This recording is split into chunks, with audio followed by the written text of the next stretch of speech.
अपने पसंदीदा शो के फुल एपिसोड देखने के लिए अभी डाउनलोड करें दंगल प्ले ऐप। माँ का श्राद्ध होगा।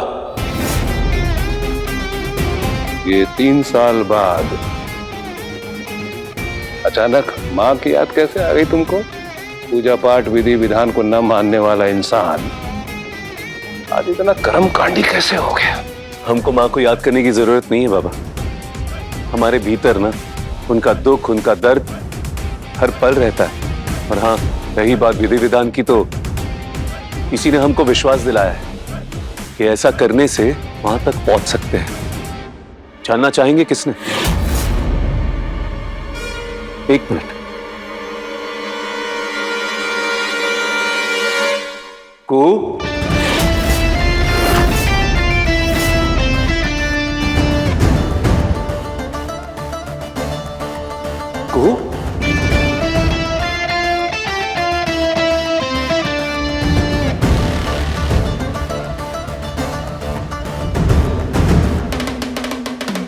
इसने?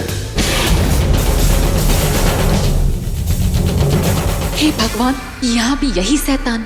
क्या है इस लड़की में जो घर के बाहर रहते हुए भी सबके दिलों के भीतर घुस जाती है? तो श्राद्ध तो होगा बाबा, माँ का श्राद्ध जरूर होगा।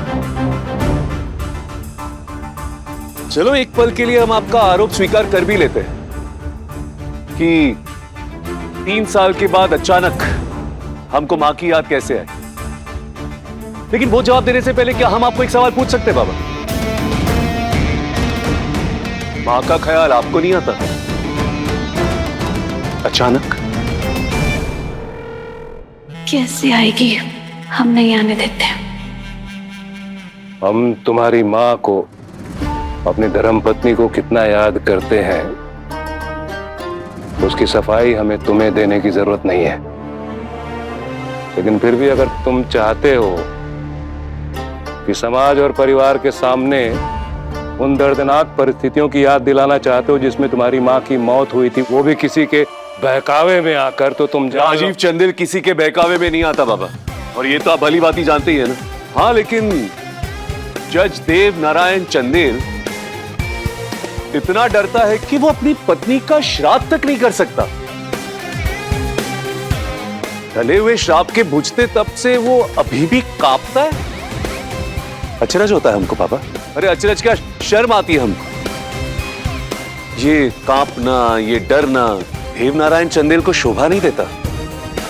और बाबा, डर ना इंसान को गलतियां करने पे मजबूर कर देता है। और ये बात भी आप अच्छे से जानते हैं कि राजीव चंदेल किसी से नहीं डरता। तो मां का श्राद्ध होगा बाबा, क्योंकि ये हमने तय किया है। हम। बुआ जी। हाँ बेटा। यहाँ आइए। हाँ बेटा। बुआ जी, मां का श्राद्ध होगा और श्राद्ध की सारी तैयारियां आप करेंगे और इसमें आपकी मदद कुहू करेगी।